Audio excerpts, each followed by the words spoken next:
Hey, everybody. I just wanted to send a special welcome to somebody I've been in touch with for, I think it's been, over a year. It might be going on 2 years. Yeah. Landon from Maple Belief, the podcast, and he is from Canada. Hey, Landon, officially welcome onto the show. Thanks, Stephen. Yeah, this is going to be exciting. This is going to be a great topic that I could easily just sit here and talk forever on. So looking forward to it, man. Yeah, I've got so many memories about CCM, contemporary Christian music. My dad is big time into music, and Christian music was something that was just like a focal point in his life. And when we were kids, he would take us to concerts. And so naturally, when I grew up, I got into music, and well, the rest is history. But we're left with all these reminiscent memories of the heyday of contemporary Christian music. So I'm curious, like, how different it was for you guys in Canada, but I know in the United States, it was just exploding. Yeah, it was definitely a big thing for us too. I mean, we took almost all our cues from you guys, and so stuff that blew up down there was pretty much as big in Canada. I think when we start talking more about the punk and hardcore scene, there's a few more Canadian stuff. But as far as like when I was growing up in the late 80s, early 90s, I mean, Carmen was number one in our family, man. Like Yeah. it was all Carmen. We had all his music videos. He came to Saskatchewan for one of his concert trips, and I remember going to see him in a big church. And so that was a pivotal point of probably one of the biggest concerts I'd been to. It wasn't one that I definitely bragged about with all my other friends at school, because, you know, they were listening to AC/DC and Guns N' Roses, and I didn't want to go to school and say, hey guys, I saw this cool guy named Carmen. Yeah, I know what you mean. Yeah, see, I went to private school growing up, so like a lot of my friends did listen to contemporary Christian music, so that might be a little bit different for me. Yeah, for sure. Yeah, I knew I was the only Christian in my class, and the other two classes above and below me, below me there was a couple girls, but as far as like male companionship that liked the hard rock and stuff, I had to rely on a guy that was 4 years older than me, and he was a big part. His name was Andy, and he was a huge part of who I listened to. And I specifically remember him sitting me down and saying, "Okay, Landon, it's time for you to stop listening to Carmen and stop listening to Amy Grant and Michael W. Smith, and I'm going to show you where the real boys listen to." And he put on Bride. Have you heard of Bride? Oh yeah. Yep. and it blew my mind away. And I don't know if I liked it right away. You know what? At that time, I think I listened to a little bit of Petra. So I was definitely into the rock scene a little bit. But Bride with you know, Dale Thompson screaming away, you know, that was something different. But I just more and more I liked it. And I remember that was the first cassette I think I bought was Snakes in the Playground by Bride. First rock one, you know, there's other stuff that, you know, I think DC Talk came out. Was Free at Last around then too? You know, I was pretty schizophrenic growing up, because we definitely had some of the poppy stuff that I still liked and still was down with. But then I also had the dark side, where that's what Bride brought out of me, because then I moved on to Tourniquet and Deliverance and Mortification and the heavier stuff than that. But it was kind of crazy that I grew up listening to that heavy stuff, but then I still threw on Newsboys once in a while and DC Talk. And so I guess I got best of both worlds there. Yeah, for sure. See, I think there's a couple years between us. So like, I think I was still fairly young when Newsboys, DC Talk, Sonic Flood, and Audio Adrenaline, like all the big names, when those were huge. See, I hadn't gotten into metal yet, Christian metal, nonetheless. But so like it's interesting to hear that transition for you, and we could talk more about that too here in a little bit. But so what were some of your favorite albums besides Snakes on the Playground? Like what are some ones that really stuck with you? Like maybe you're sitting down reading the lyric book and you're like, I'm gonna memorize this song. Like, I don't. That's what I was like for some of them. It's definitely Free at Last. I mean, people always, it seems like the easy answer to say that was the number one, CCM album of all time. And I remember going through a list. I think it was just not too long ago. I was looking through, someone had ranked, the CCM bands, and this album came out on top. And it's I don't know, hokey or easy to say that Free at Last was the best one. But my dad was into a lot of 70s rock, and then I think when they got married and my parents didn't have a lot of money to spend on new music, they just kept listening to 70s music, so they never made a transition to 80s music at all. Wow. And they basically went from 70s CCR, John Fogerty, to Carmen and a little bit of was it Newsboys and Petra? Nah, not that much. But the thing that I'm getting at, though, is that my dad really enjoyed the DC Talk album as well. Yeah. And so we would crank that as a family. I still remember going on a family trip to the big city, and we just had Free at Last just blaring. And so it was fun for the whole family. And I would try to, memorize the lyrics. Right. And try not to sing the lyrics to I Don't Want It too loudly with my parents right there. That was always an embarrassing song to listen to with my parents. That's so funny. No, but you bring up really interesting, because like that music, it did transcend the age difference between like kids and their parents.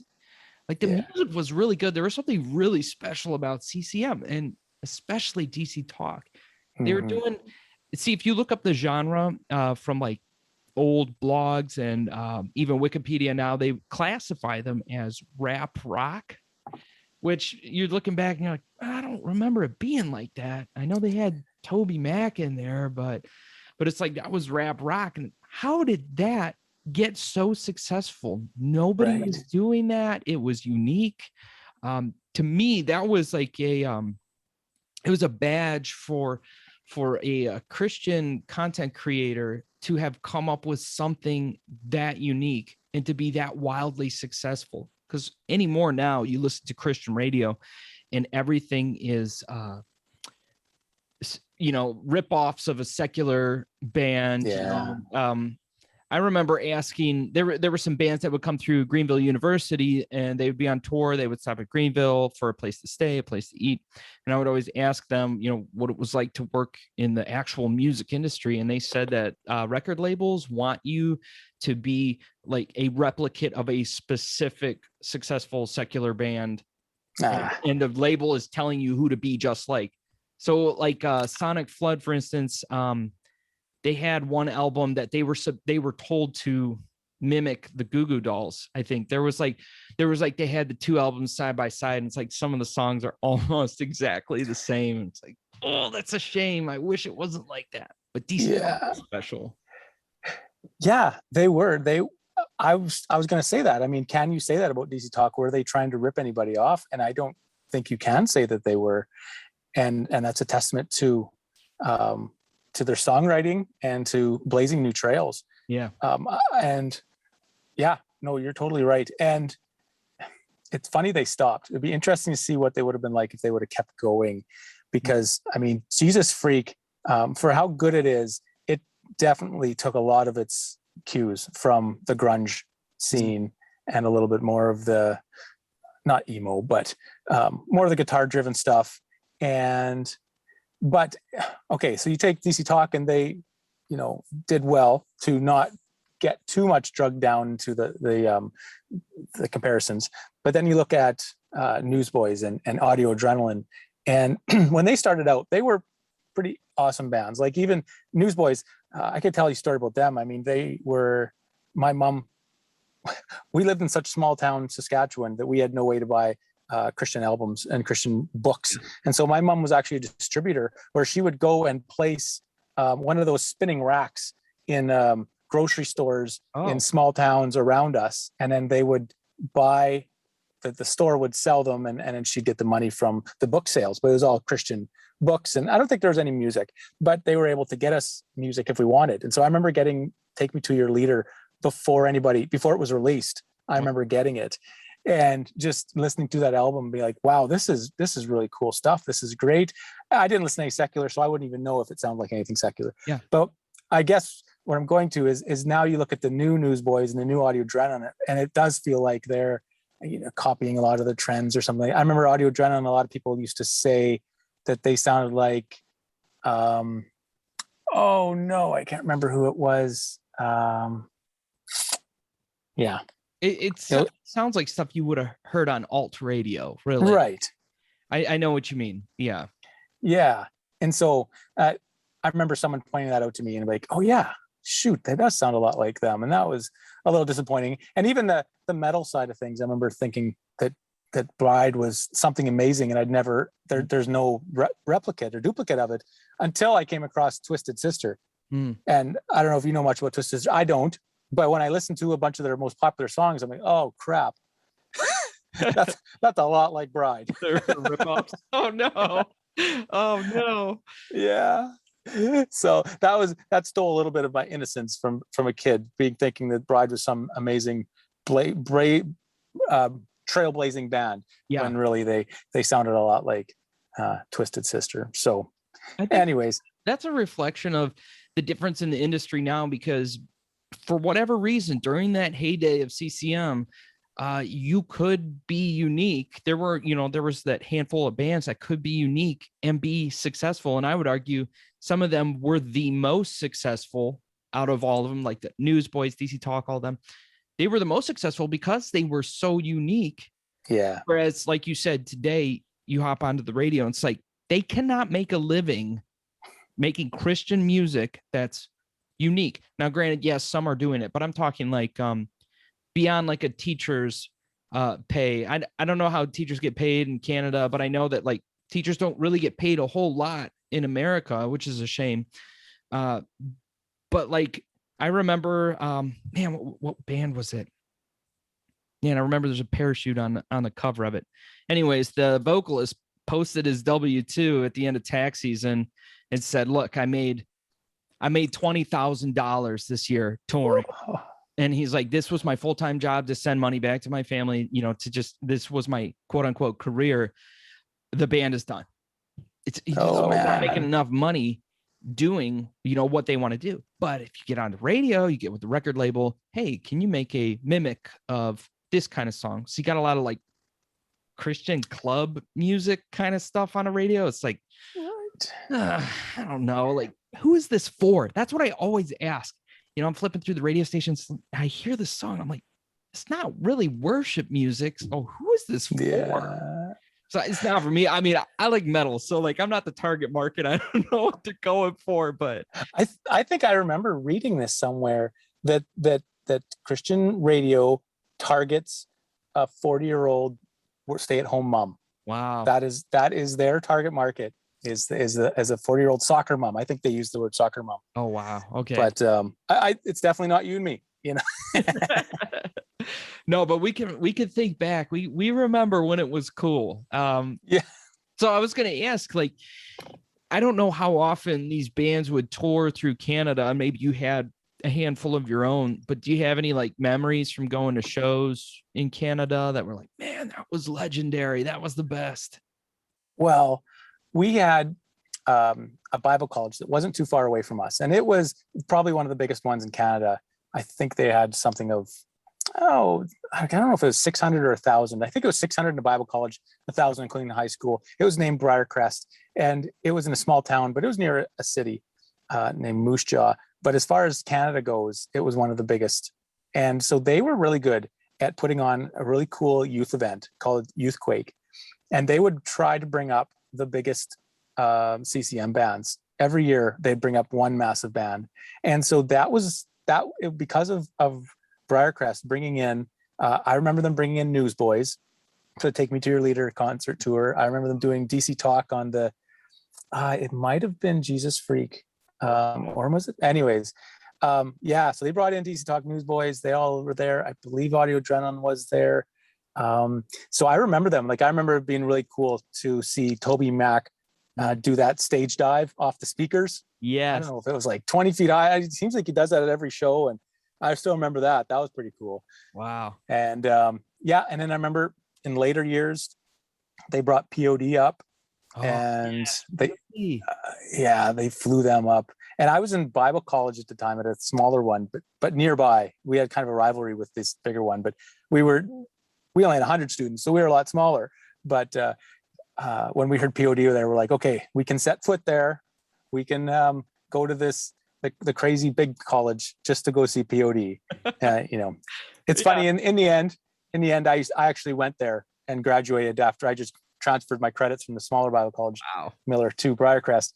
So I ended up going there.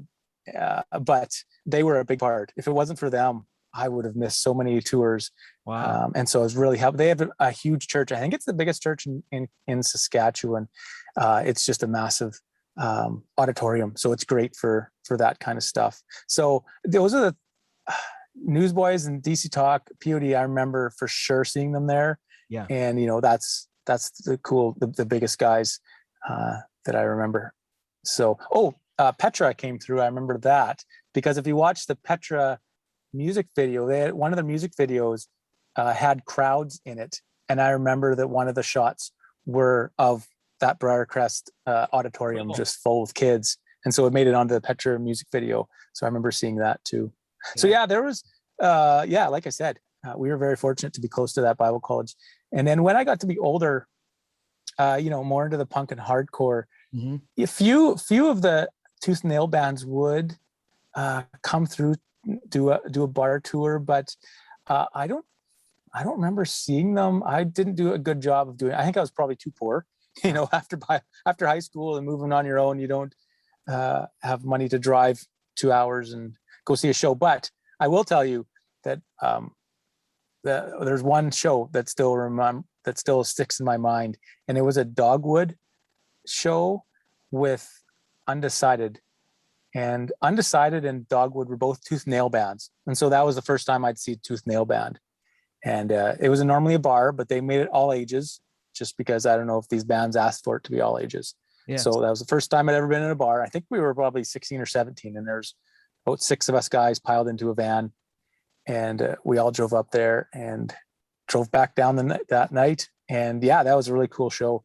The Undecided they're from only half an hour from where I live now. And they put out, I think, 2 albums on Tooth and Nail and then kind of fizzled out, but they were a Canadian band. So I had a little bit of pride with the Undecided. And they were very good technically. I don't know. Do you remember them? A little bit. Yeah. I think I was still pretty young. Right. They were technically proficient, but their songwriting as far as like hooks and pop punk stuff, they definitely were missing that aspect of it. And so I didn't fall in love with them, in the fun sing-along songs that MXPX had and right Dogwood had. So anyways, I really like them. I remember, now that you mentioned MXPX, I did drive 3 hours to go see them. And I remember seeing them, I think with a bunch of the same guys. We all drove up to see MXPX. And I remember my friend, I think Let It Happen had come out. So I don't know if you know what Let It Happen was. There's a lot of old B-sides from MXPX. Yeah. And so they're all older stuff. And we just got it, or one of our friends, a bunch of us had just got it. And so we started falling in love with all these really old bands. Yeah. I think one was like Want Ad. No, it wasn't Want Ad, because that would have been on Life in General. Anyways, I can't remember the name of that song, but whatever song it was between songs, and my buddy was in the middle of the mosh pit, and I think, was it something like the lead singer? Oh crap! I cannot believe I can't remember the MXPX's lead singer. Tom, Yuri, and Mike. Mike had asked, well, I don't know what song to sing next, guys, and my friend yelled out right away. He yelled the name of one of those songs that were on that B-side. Yeah. And I remember Mike saying, "Oh my goodness, I cannot remember that song. I think I wrote that song when I was 15, guys." Oh, goodness. And so he answered him and said, "I don't remember that song." So anyways, that was a pretty cool. That happens more than you think. I mean, these bands crank out so many songs.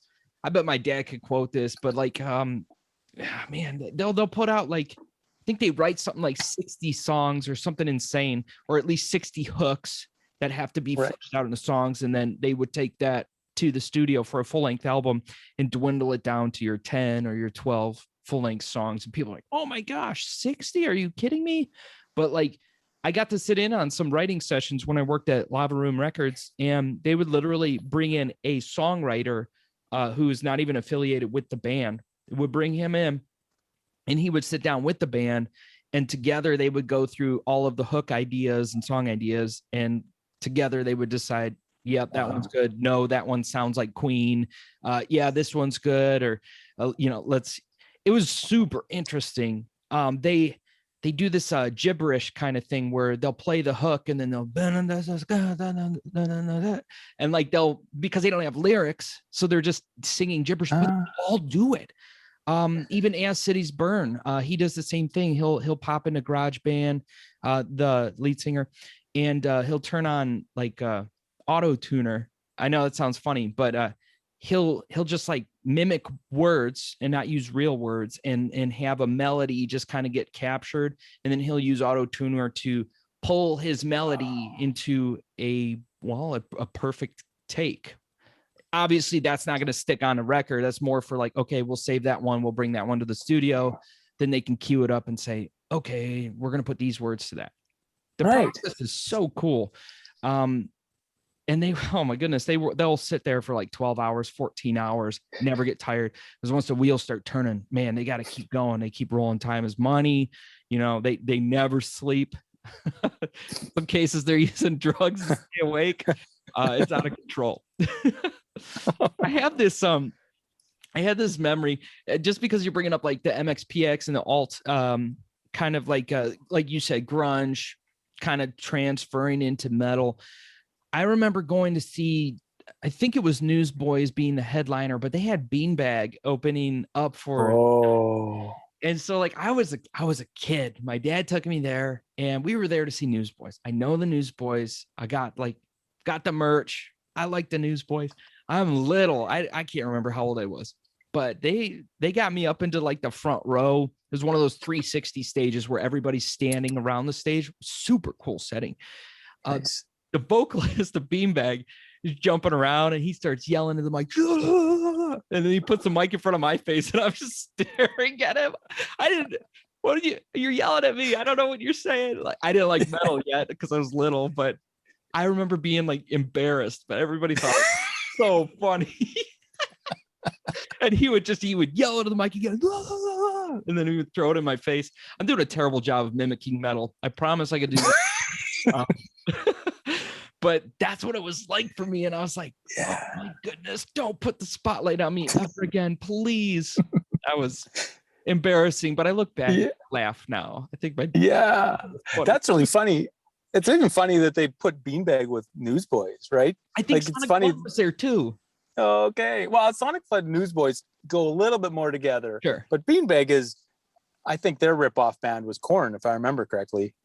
Yeah, I see at least their first album sounded a lot like Korn. And I remember my friends being into Korn and being like, I don't like the lyrics, but I sure like the music. I wish there was a Christian band. And Beanbag came along, and I think I was pretty close to buying that album. I don't remember why I didn't, but I remember that's really funny though. That's an interesting part of the CCM is that they'll stick bands together like that. Yeah. And I remember, Tooth and Nail used to do that as well. They would put some Stavesacre and some heavy bands, and then put Joy Electric. I don't know if you know Joy Electric, but they're dance music type stuff. Yeah. And put those on the same bill, and then some punk on there. And so then, if everyone, I remember the Stavesacre guys listening to podcasts with him, and he's saying how the punk guys would get mad at them because they weren't fast enough. And they would throw stuff at Stavesacre, because Stavesacre was definitely a slower, more emo heavy band. And the punk guys just weren't into it. And that happens still to this day.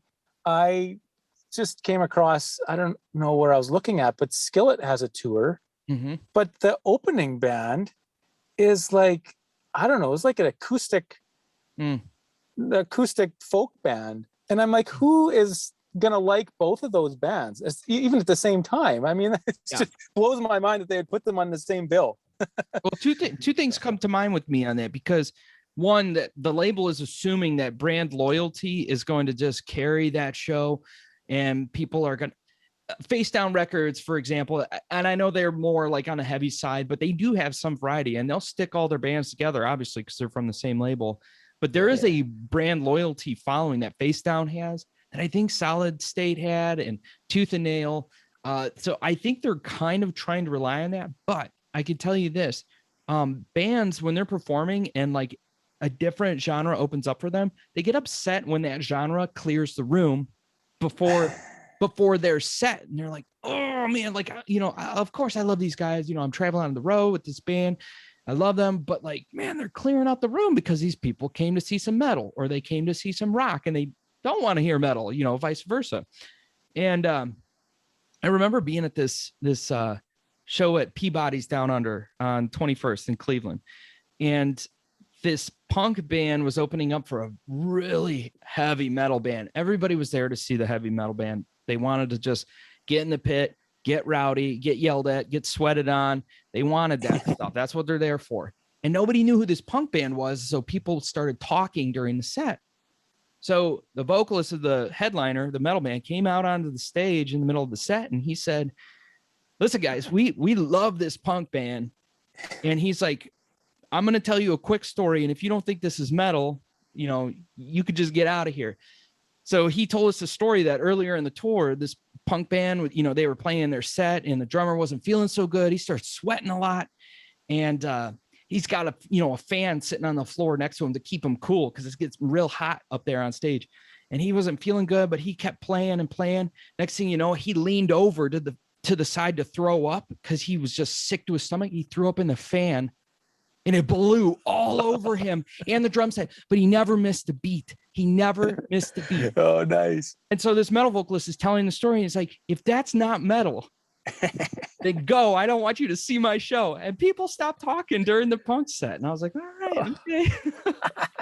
That one was vivid for me. I was an adult at that point. CCM long gone, but yeah, the brand loyalty thing and mixing genres. For some reason, CCM, we were cool with that. Why did we like that? Why did we like variety? I guess. I don't know. There's something to it. I mean, maybe there wasn't a big enough market for, all the beanbag bands to get together. Although they should have, because they're on Tooth and Nail. It probably was a brand or a label thing too, because I know Beanbag wasn't on either of those. Like, they weren't on Face Down, they weren't on Solid State, so maybe they were on something that was close to Newsboys. Maybe I don't know. I guess I can't say. Yeah, I don't know. It's interesting. Do you ever get a chance to meet any of the musicians in person for like a meet and greet? And like, do you have like a weird impression? Right. Oh, that was weird. Let's see. I remember being really impressed with Mike and Tom from MXPX. They're definitely a little bit standoffish, but they definitely answered our questions and were pretty cool about it. I think this was around slowly going away the Buffalo. So they were probably trying to break into mainstream and they were failing. So I don't know if they were. Anyways, that was around their leaving Tooth and Nail at that time. But anyways, I was impressed with them. I didn't see a lot of guys. I'm just not a guy to stick around and wait for after the show. I will say though that a couple years back, Skillet came to Winnipeg, and that's the closest city to us. Skillet came with Disciple and came with I don't know, can't remember who the other one was. But anyways, I was there to see Disciple. Like, I was more excited to see Disciple stuff than I was Skillet's. But Disciple didn't play a lot of their old stuff, unfortunately. Or was it the Spoken? You know what? It might have been Spoken. And I like a lot of Spoken's old stuff and not their new stuff. Yeah. Anyways, they only played a couple songs that I really was into. Anyways, they came out after the show, before Skillet came on. Or was it? No, it was after the Skillet concert. And we went back down to the bottom and I saw the guys were down there, the Spoken guys. And so I had brought my son with me. And I think he was, 7 or 8, something. I just wanted him to experience it because I knew it wouldn't happen very often for, I would go to a lot of shows and not a lot of bands come through that I want to see come to Winnipeg. And so I remember bringing them up to those guys and they were having a blast. They were having fun. They were joking around. They were really cool about it. And then I'm like, you know what, guys, maybe I should take a picture. I don't want to do the fan thing, but I think it'd be cool to have a picture of my son with you guys. And so I brought out my camera, and the smiles just dropped. And it was just like, oh no, because they had to be hardcore, right? Or metal. I thought you killed the mood. No, they had to get in character. Yeah, it's totally awesome. what it was. And so I have a picture of him with Spoken, and the guys are all, looking hardcore. But that it was just a second to turn on, or not turn on, but a flip was switched, right, for them to, this is time for take a picture. So we got to look like we're a hardcore band again. And then after the picture, they're back to being, happy guys that are go lucky and having a good time. So I thought that was a really funny story. I don't know. Have you noticed that? I mean, when you're in a band, did you take pictures with people and have to play the part? We always, whenever we were doing pictures, we'd always do the goof, peace sign, smile, hold up a broken piece of gear, whatever. Like, yeah, we try not to be like too cool, because we're all pretty dorky. We're just trying to make interesting music. And I look back now too, and I'm like, man, it wasn't even really that interesting. It's weird. Like when you're in it, you're so into it. But yeah, once you're out of it, you're like, man, music changes a lot in a short amount of time. It's like, that's not in style anymore.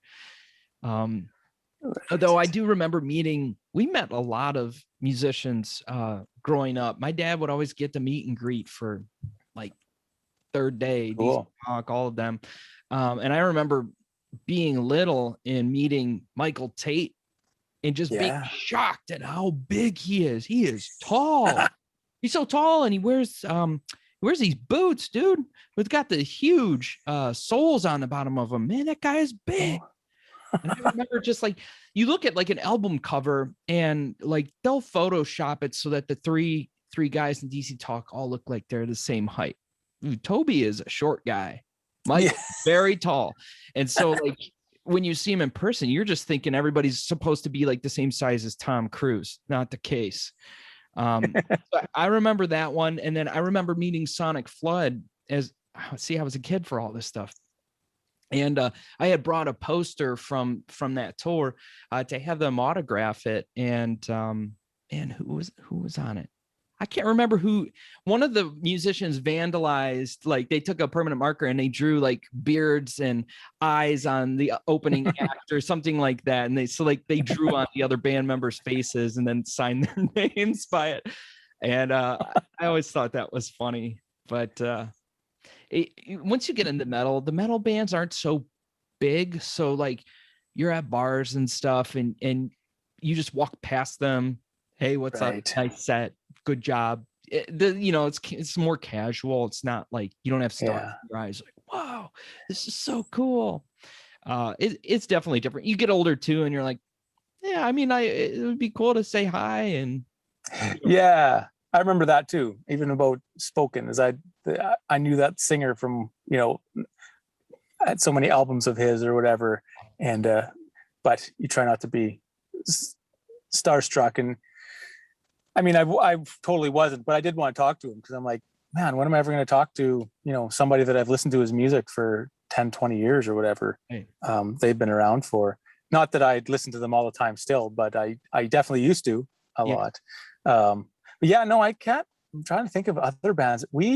My family made one pilgrimage to a music fest called Creation. I know Creation. Yeah, that's awesome. Yeah, we went to the one in Washington. Right? Oh, sweet. It's called. Yeah, I think it's in the Gorge, where it's pretty awesome. Where the river goes through and makes this huge cut through the kind of a valley, but it's super steep hills, and they built the amphitheater into it. And so we went out there when I was grade 10, I believe. Wow. And so that was pretty awesome. And my parents just let me go wherever I wanted. And there was I don't know if it was a tooth and nail stage, but it was definitely a younger stage. And so I stayed around there. I remember the Insiders playing, and I remember buying an Insiders t-shirt and getting them to autograph it. And so that was pretty cool. But I don't, other than my sister getting lost, and she was only 6, I don't remember much else of that of that place. But that was pretty cool. Oh, another reason I remember that place is because I finally found Blindside's self-titled album, Oh, because I couldn't find them. They weren't selling in the bookstores in Canada or whatever it was. Yeah, because that first album. Yeah, I mean, they sold it tooth and nail, but I don't know if they didn't put a lot of money into publicizing them or what, but they didn't make it into bookstores unless they're just always sold out. I don't know, but it was their self-titled one. And I remember finding it there and I'm like, I don't care. I'm not looking at the price. I'm buying it. And so I think it might've been like $25 American, which is like 35 Canadian, but I'm like, I'm buying it. I don't care, man. Great album, man. It was a great album. Oh my gosh. I'm thinking of like the music videos now. And like, man, that's part of like my transition to metal. That's definitely one of those bands for sure. Yeah. I remember a friend of mine, the one that was always just a little ahead of me because he was 4 years older. He would always find the bands for me to listen to. And I remember him, I think he bought songs from the penalty box. Okay. Or no, I found songs in the penalty box. He somehow had a tape. I don't know. It's funny. You don't remember all the stories. Yeah. But I remember he'd made me a tape with some Blindside on it. And I just wore that thing out. Mm-hmm. And I'm like, I just need to get the CD because at the time I was pretty into Korn, but I didn't want to listen to their lyrics all the time. And Blindside was the closest, but they didn't sound like Korn, but they had the same idea where there was some interesting guitars going on and singing and screaming, which a lot of bands didn't do back then. And now obviously, metalcore does it all the time now. Exactly. And you hear it all the time, but early 90s, early 2000s, late 90s, there wasn't a lot of bands that were doing it. And the ones that did, those are the ones that I was definitely drawn to. And Blindside was the best. Christian, his singing and screaming, I think it was in his second album when in that one song, is it Pitiful? Where he screams for like 5 seconds and then turns it into a singing, into a note. He makes isn't that the coolest thing? I'm like, how nobody else could do this? And this is the coolest. So I remember that. And people try to do that now, and sometimes they can do it, but nothing really? Like Pitiful. Sleepwalking was another one that made a huge impression on me. And those music videos, man, music videos back then were super awesome. Like the stuff we're seeing now is like, live concert footage is cool. Okay. Yeah. But like, man, weren't they in a cube or something? The cube was getting kicked around for the Pitiful music video, and they were getting thrown around inside the cube. I think it was something like that. Okay. You know what? Music videos are not a big part for me. I don't know. Really? I think it was because it was, we didn't have fast enough internet maybe, and then didn't have enough money for it or whatever the thing. And then I never had MTV. So music videos, you know what? I don't remember much about music videos. It's funny you say that. I do remember though, that I would go to my friend's place in the late 90s and we would watch the MTV just to wait for a Korn music video to come on.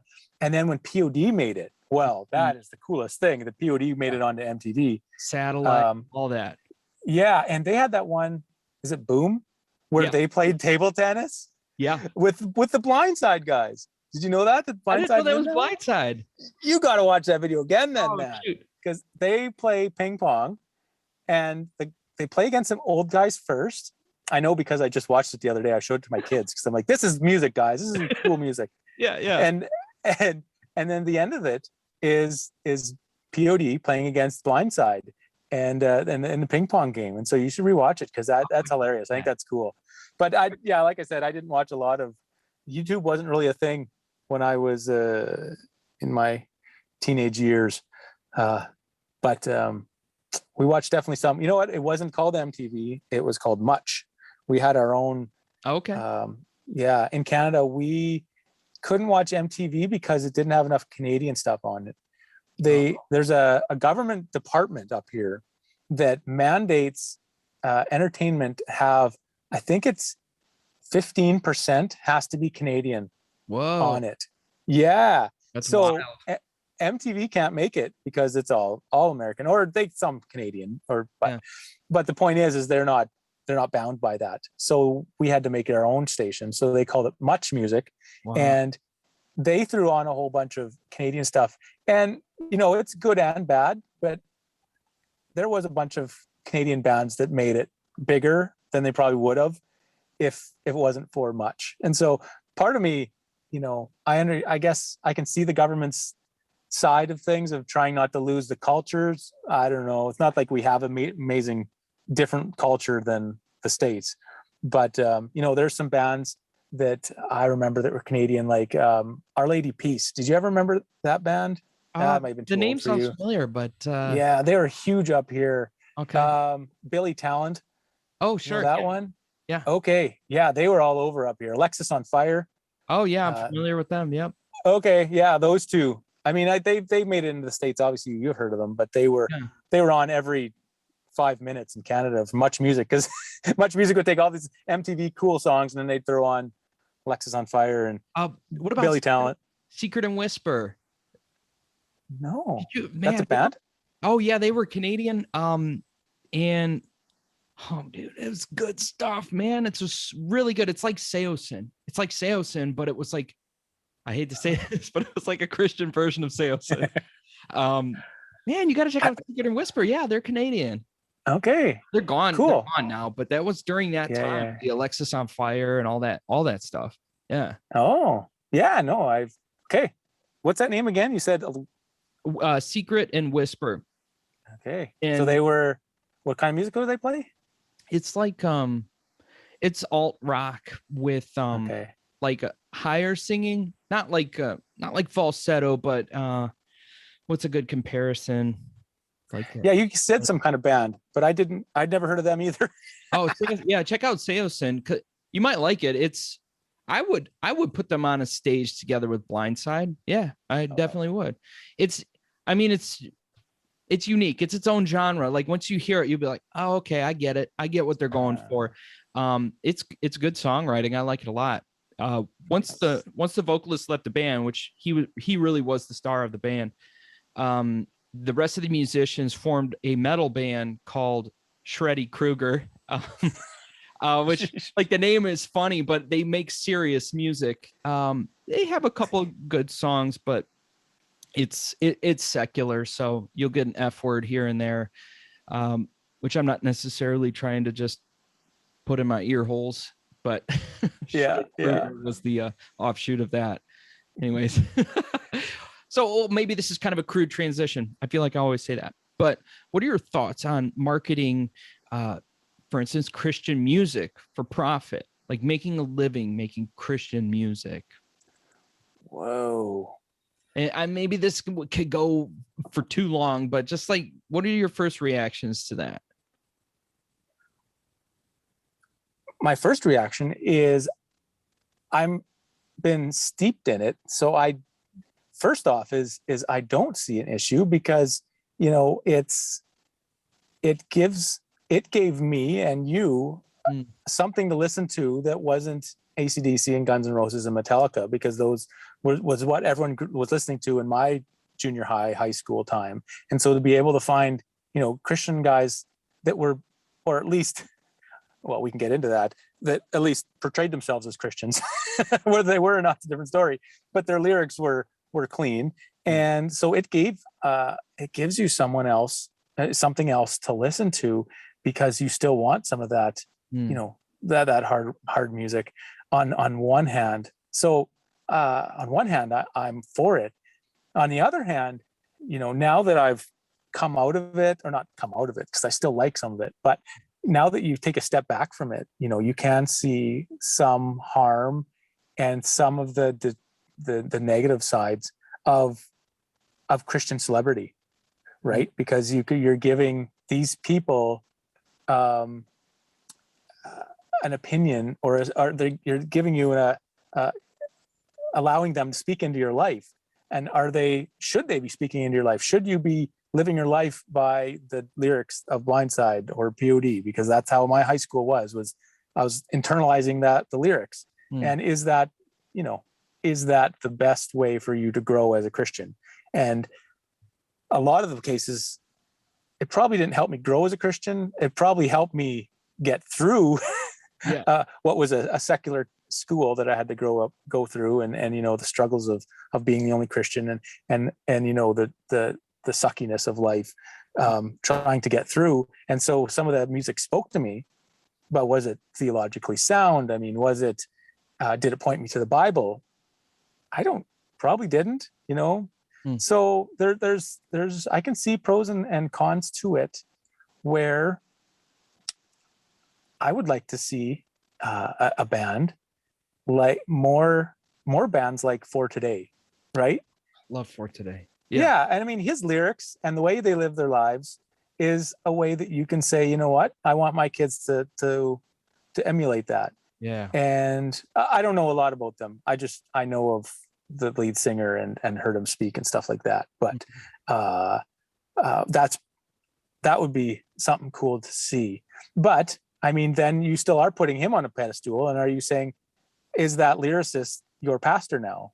And I would say, I mean, yeah, Bible training, probably not. I mean, there's still more to your Christian life than listening to the lyrics. And so I guess I guess we can go back to the moderation thing, where if you just need some background music, then I'm all for it. But if you take your worth and you treat them like a celebrity, then I think you can put them on a pedestal that they don't deserve. And I think that happened a lot in the tooth and nail scene, where a lot of the bands were mediocre Christians at best, and in a youth group, and they were going to youth group, sure, but then they were thrust into the spotlight of the tooth and nail glare and sent out all over the country. And all of a sudden, everyone expected them, because they're on a quote unquote Christian label, to be preachers and teachers and to live a godly life. And all of a sudden this pressure got put on them. Yeah. And now you look and see how many of them are still believers, because they couldn't handle the pressure, because they weren't fully formed Christians. They were still teenagers when they started the band. And I'm thinking of Under Oath as the first band that comes to my mind. And it's tough to see that, where the Christian music industry basically chewed them up and spit them out. And, they're not Christians anymore, because people put extra pressure on them to be their pastor. Yeah, that's a great point. Under Oath is a perfect example of that. The yelling vocalist, the frontman, was having a drug issue during some of their most successful years. And he was upset that, I guess, the Christians in his life, I don't want to simplify this, but told him it was a bad thing. And I don't know what kind of help was offered to him, but it was enough to be off-putting to him, to where he hates Christians now. Yeah. The saddest part of that, though, is Aaron Gillespie's relationship to the band, because he broke off from Under Oath, started making worship music, did worship tours with his own stuff, and the Almost. He had his solo project, the Almost. But he said that he would not get back into the music industry professionally and for a living unless he was doing it for Jesus. He was quoted as saying that. And then he rejoined Under Oath, and now they're saying ridiculous stuff like, this band is kind of about Jesus isn't white. What are you talking about? Nobody believes Jesus was Norwegian with blonde hair, beard. Duh. That's such a straw man argument. And Aaron, you told us you were for Jesus and you weren't going to do this again. And now you're joining the woke spoke. I hate that. It's frustrating to me. I'm sorry that happened to, I think his last name's Chamberlain, the lead vocalist. I'm so glad he made a recovery. It's sad to hear that he came out of that saying that Christianity was the villain and all that. The drug was the villain. It makes your mind not right. That was the villain. Maybe the Christians did him wrong. I don't know his life. I don't know. Yeah. I mean, you hear some stories about, that the pastors or the people that put them on stage tell them to preach or stop their show so someone else can come up and preach, and then put it off. And then, I don't know. I would not be opposed to that. But if you're not in the position you're not expecting it, and it can come as a surprise, or you didn't get into music for the right reasons, then that can be something that can be negative in your life for sure. Yeah. Yeah. Kevin Max from DC Talk. I know we keep talking about them, but they really were the pinnacle of that era. Kevin Max is coming out as what does he call himself? I saw that too. Ex-evangelist? Is that what he said? Ex-evangelicus. Yeah, ex-evangelicus. Evangelical. Yes. He came up with this word, but basically deconstructionism has brought him outside of Christianity, and he's claiming to say he's been doing it his whole life. It's possible. Like you said, thrust into the spotlight. He's got all this success and wild fame as a Christian band. So you got to play the part. That's your living. And he's saying that he was going through all of this the whole time. Possibly it's true. Maybe it's not true. But you can look up his interview responses and stuff. It's just, man, it was just not convincing to me. I know he's been through a lot. He went through the divorce, and arguably the least successful out of the three guys. Once the band split up, that's got to be on you psychologically. That's a major one from recent. That's all. Right. Yeah. Yeah. And you see so many of those guys that fall away, and you're like, man, I was so into you guys when I was a kid. And I remember even MXPX, although you kind of had an idea about them and their lyrics, that they weren't the most Christian band in the world, just by their lyrics, but they're still fun. And I remember people thinking they were Jehovah's Witnesses. I think I remember people saying that about them. And I'm like, well, they still would have been talking about God if they were Jehovah's Witnesses. So they're not very good at Jehovah's Witnesses if they are.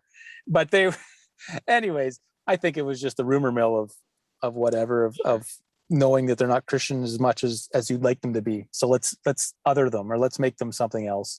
Yeah. But you know what? I remember, and it's funny, hey, does that color how you listen to that band? Like when you hear them talking about their life now, or their life decisions, or how their music changed them, does that change how you listen to their music? Like, do you listen to them as much? Like, I'll tell you one. I was really into Caedmon Call, their first album, with their acoustic rock, and their lead singer left, Derek Webb. He left after I think their second or third album, and I loved his voice, and his songwriting was so cool. And then he went out on his own, and he took quite a left turn away from Orthodox Christianity, and there was stories of, well, I don't know what stories, but you can read about his divorce and his infidelities, and then he wrote he wrote songs about them, and then he kind of played them up, and then he went and joined Caedmon's Call back. He joined back with them, and then I'm like, do I want to listen to him anymore? Like, now that I've seen what he said and how he's put out some songs that are pretty anti-Christian too, or at least I would say anti-Christian. Maybe progressive Christianities would say he's right in line with them. But as far as I would say, I don't know if I can listen to him anymore. I don't think I've listened to any of his stuff ever since I've heard. And so it's funny though, right? Is I can't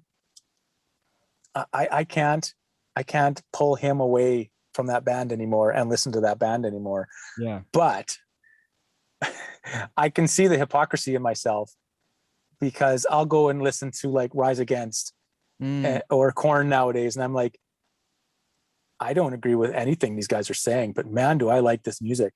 Yeah. And yet I'll go to Caedmon's Call and be like, yeah, you know what? I've heard him say mean things about Christians. I'm not going to listen to him anymore. And that's so hypocritical.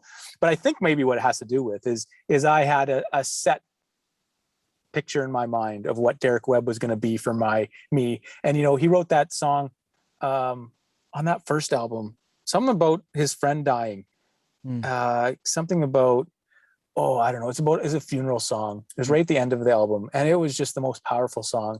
And I mean, not very many songs almost made me cry as a teenager, 20-year-old. And that one was the closest one. Like, that is an amazing song. Yeah. But I think when you have somebody that you expect to go this way and they go this way, it's tougher for me to get back to them when I'm going into the Rise Against, the secular stuff that I do listen to once in a while. You're like, you know what? I know that I'm not going to agree with anything these guys say, but I'm going to listen to them anyways. And then I can somehow get my mind to listen to them. Even though, I don't know, do you ever find that about? I do. Yeah, it's crazy, eh? Especially with metal, because there's some really good secular metal bands. Blasphemy's off the table for me. If the band's into that, I will never justify it. I can't listen to it. It's disgusting. But yeah, there's secular bands. Some of the content's not 100% good for your soul. And yeah, I tell myself it's for the musicianship, but then I get pissed off when Under Oath is backpedaling. I think the most frustrating thing is they claimed to be something and they marketed off of it, and they sold an idea to me in a shirt and an album. And then they said, yeah, you remember all those times? Nah, I was pretending. Gotcha. But you cashed in your paycheck on me. So who's the fool, There's one I do want to bring up. As I Lay Dying, Tim Lambesis, the lead vocalist, he was getting big time into lifting weights. He started doping up, and that affects your mind. Not trying to justify his actions. Bottom line, a private investigator ended up at his gym. Tim was going through some kind of divorce where the wife was threatening to take the kids, and so Tim started looking for a hitman. His mind's not right. He's on these drugs to get big muscles, and this undercover cop is the one that gets hired by Tim. Tim tries to hire an undercover cop and goes to jail.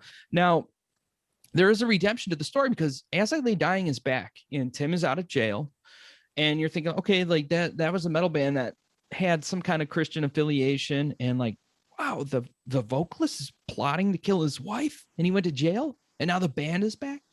So there's a mini documentary on YouTube where it's Tim and his bandmates sitting around, and they talked about how they restored the relationship, and all of them, explained every time any of those other musicians in the band tried to start their own solo project, they could not get any publicity, or they would get tricked into doing an interview, and all the interviewer would want to ask about is Tim while Tim's in jail. It's like, oh, so tell us about your relationship with Tim. It's like, man, I'm here to promote my new album. And so like it ruined all their lives. It immediately stopped their income. As I Lay Dying was very, very big. They were making a great living. I'd have to imagine that had to stop instantly once Tim goes to jail. Band is done. But like the story of restitution is emotional. I mean, the guys are crying while they're talking about it. It's definitely worth watching, because I wish that we could see that level of restoration with other people and other bands and stuff. It's like, man, that was so honest and that was brutal. It was a really good story, and I hope they're doing well now. They're putting out music and it's better than ever. It's still good. I believe Tim is still a believer now. I don't know if he was a true believer at the point of plotting murder, but I mean, David plotted murder, and the psalmist, King David. So we still go to his Psalms for comfort, don't we? That's a good point, man. That's totally a good point. Yeah. I lost my train of thought there. I'm not trying to push you off a cliff.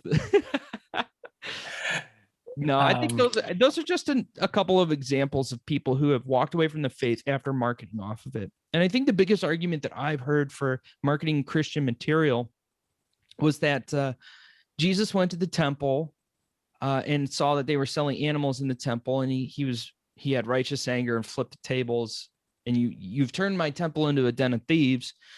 And so like I've heard people make the argument that, well, when Christian bands come through town, they come to your church, your youth group, and they're trying to, play their music and sell a ticket and sell shirts. How is that different? You've turned this place into a market. This is a church. Well, what is a pastor? Like a pastor makes a living preaching. So like there has to be some kind of fine line. Are musicians not allowed to make money creating quality material for other believers to listen to and watch and purchase? Like, why? We obviously want to hear music, so there is a market for it. Like the more I talk about it out loud, the more it's like, yeah, duh, there should be a Christian market, because we want stuff that's good for our souls that we could listen to and watch. I don't know, it kind of makes sense now. Yeah. Yeah. I was the way you were going for it. I was like, you can kind of make the point that a traveling band is kind of like a traveling preacher, goes around to different churches and speaks. You always have a preacher show up, a couple times a month maybe, and come in and take the pulpit. And that's not too different from a band coming through. Although, well, that's the funny thing. Most of the time, he's just there because he'll just take, I don't know, whatever the church will maybe pay him a couple $100 or his gas money or something like that. But then you see they'll come through with like their recordings on tapes. I remember this as a kid. They would set up a table in the back. Yeah, you can go buy some of my sermons back there, or you can go pick up, some other kind of merchandise. And that's not any different than a band selling their CDs or anything like that, or a t-shirt or something like that. And if it helps them stay in business and stay a band and stay ministering to people, then that's, more power to them. I think you just can't put them on the pedestal, and you can't, there has to be, some personal, you have to understand where your Christianity is, your life will be, and how far I don't know where I'm going. I'm talking in circles. I did want to get back to what I was trying to think of before. Yeah. When I said I lost my place, is the whole, cancel culture thing with the world nowadays, and how there's absolutely no grace for people to make mistakes. And it's so good to see, someone like Tim restored. I don't know, I knew the bad part of the story. I never heard about the good part of the story. So you did tell me that. So thank you for that. Sure. But that is such a big part of the internet is let's all be outraged. Even Christians on the right can do it, and the left and does it on both sides, where people, I would do it sometimes too. I'm not going to buy any Caveman's Call stuff anymore, but am I going to tell other people not to buy them? See, and I'm not. I think that's where cancel culture is different for me is, yeah, it's a personal decision for me not to, support this band, but I'm not going to put it on Twitter and say, hey, everybody, we should stop supporting this guy because he did this thing 20 years ago and wrote this bad song about Christians. I mean, that's taking it outside the line. And I think there is some, I don't know anything about Derek, but I thought he rejoined the band. Maybe Caveman's Call, they've, had a bit of a come to Jesus moment again as well. And there's got to be some grace for me to say, hey, I'm not going to talk bad about him anymore. I'm not going to denigrate or put down the stuff he's done to other people. And I'll let his new stuff stand on its own, whether it's, Christian or not. I'll let people make their own decision. Yeah, no, that's great. Yeah. I think that's wise. Yeah. Wow. There's so much. I mean, you told us at the front end, like we could talk 45 minutes on any of these, and we're already past an hour. I got to have you back on the show at some point. Maybe we can pick one of these and we'll really dig into it. But I think we got a good glimpse at kind of how you and I made our way through the CCM cycle to kind of like the heavier side of music today. But Landon, can you tell us where we can find your content online and what platforms you're on? Yeah, cool. Thanks, Stephen. So I have a podcast named Maple Belief, and I'm not quite as quick to put out episodes as you are. So you're someone I'm trying to be like, Stephen. Oh. But I did just put out a new episode actually last night. And it's going to be my last one for this season. I'm going to take off the summer of stopping some podcasts and maybe even coming back with a different format. But this last one, I definitely put a lot of work into, and it was where I came up with, heard the term Big Eva on Twitter a lot. And I wanted to figure out more about what that means and who's using that term. It's basically the big evangelical complex where people there's so much money involved and so much speaking engagements and publicity, almost a Christian celebrity a little bit plays a role. And so there's so much at stake sometimes when it comes to theology. And are we looking for the best the best sources for where we get our theology, or do we hold them to different standards? And basically where we get our truth from. And so I look at it from a little bit of political stuff with the right and the left. And so anyways, I thought that was an interesting thing for me to do personally. And then I'm like, wow, this would actually be an interesting podcast. So I basically made the podcast after I figured it all out myself. Cool. Yeah, so it was very fun. I hadn't done a podcast just by myself talking for a while. I had done one months and months ago. Lately, we have a lot of interviews I've been doing with fellow Christian Canadians, Sure. basically their lives in Canada and what it's like to be a Christian up here. And so that's basically the podcast. And then I've been trying to be active on the Instagram machine as well at maplebelief.podcast. And slowing down a little bit on that too, because that's, I'm finding putting content out is a full-time job. And I know you're probably feeling it too, but you're like, what else am I going to put on here? I've played around with some, Bible verses or, some memes and stuff like that. And you're like, sometimes the well just runs dry. And so my Instagram isn't as busy as I'd like it to be, as busy as yours. But I've definitely had some fun with it and been doing some different stuff with it. And definitely going to promote this interview on there too, because I love your podcast, Steve. It's great. I appreciate that. Yeah, thank you. I've loved staying in touch with you. Ever since I came across your page, we just kind of talked back and forth, and yeah, here we are. It's been good. Yeah, it's really good. Yeah. Thanks for giving us some of your time, Landon. I'll put all the links and stuff to the social media pages and the podcasting platforms. I'll put that on the show notes page at manifoldministries.com. But yeah, thanks again, Landon, for talking about CCM with us. All right. Thanks, Stephen. It was so much fun. Let's do it again.